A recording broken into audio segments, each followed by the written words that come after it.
désérialiser des objets. Alors maintenant, on va s'intéresser à la désérialisation. Dans la vidéo précédente, on a sérialisé un objet, c'est-à-dire qu'on a converti un objet en Python pour l'écrire dans un fichier binaire. Et donc l'idée ici de la sérialisation, c'est de récupérer toute la structure de données, le type de données. Et pour ce faire, dans la vidéo précédente, on avait utilisé ici une classe et on avait créé une liste de personnes, en fait une liste qui contient des objets de type personne. Donc ce qui est important de comprendre, c'est que je dois avoir accès à cette classe pour désérialiser mon objet.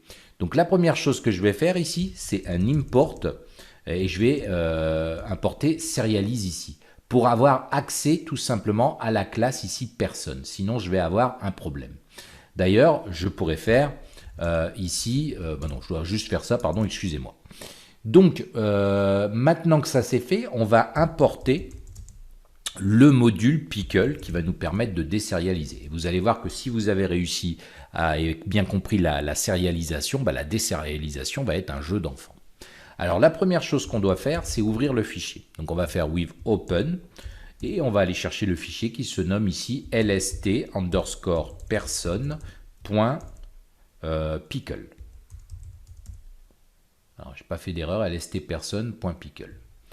On va l'ouvrir en mode ici lecture seule binaire RB et on va le nommer fichier de nouveau. Maintenant si je fais ça, qu'est-ce que je dois faire? Je dois tout simplement ici créer une variable, donc je vais l'appeler objet désérialise et je vais dire que cette variable est égale à pickle et là je vais aller chercher la fonction load et pas load s. Vous avez bien compris la différence dans les vidéos précédentes, je réinsiste, mais le s veut dire string, donc c'est pour charger depuis une chaîne de caractères. Load tout court, ça va être depuis un fichier et je passe en paramètre le fichier.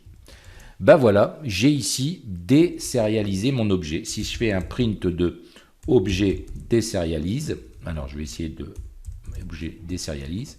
Si j'exécute, vous pouvez voir que j'ai bien ici serialize person object at mémoire untel.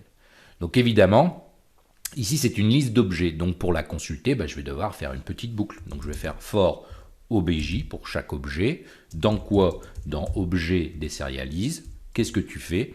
Tu fais un print tout simplement de obj. Mais si je fais ça, c'est pareil, regardez. Maintenant, j'ai deux objets ici qui sont avec des adresses mémoire. Moi, ce que je veux, en fait, tout simplement, c'est au niveau de ma classe, tout simplement avoir son nom ou le prénom. Donc, voilà. Donc, je vais faire ici point nom, par exemple. Et là, maintenant, j'ai accès, vous voyez, à John Doe, Jane Doe. Si je veux leur âge, je peux faire ça. Voilà. Alors, rappelez-vous, petit rappel du Python, si ici, de la programmation orientée objet, vous pouvez voir qu'ici ça m'affiche les objets en mémoire.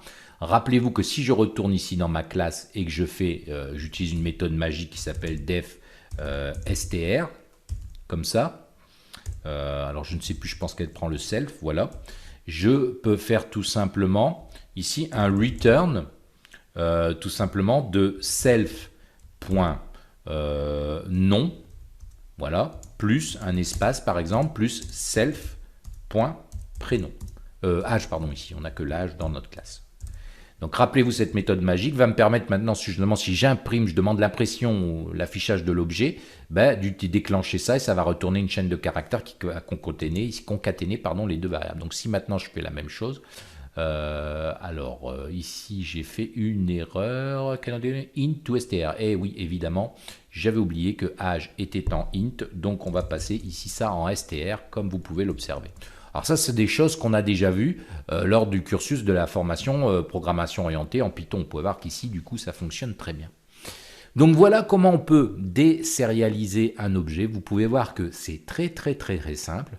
Évidemment, l'objet que vous allez sérialiser, vous allez récupérer sa structure. Comme là, on sait qu'on a une classe, une liste avec des personnes dedans. Vous pouvez voir que c'est très intéressant la sérialisation d'objets parce que, encore une fois, maintenant je peux soit tout simplement partager ces données, mais je peux surtout ici en faire de la persistance des données, c'est-à-dire garder des données en mémoire qui sont en binaire, donc assez intéressantes. Attention, vous pouvez voir que malgré malgré qu'elles sont en binaire, on voit quand même avec un éditeur de texte un petit peu le texte. Donc pour ça, si vous voulez, vous pouvez crypter les données. Alors c'est pas bien compliqué en Python, regardez un petit peu sur Internet, vous allez voir qu'il y a des modules qui vont être utiles à cet effet, qui sont très simples à utiliser. Ici, c'est pas le but, mais vous pouvez comme ça sécuriser les choses et vous pouvez voir que c'est quelque chose qui est facilement, une fois qu'on a bien compris le principe, grâce au module Pickle, on met ça en œuvre très facilement, la sérialisation et la désérialisation d'objets.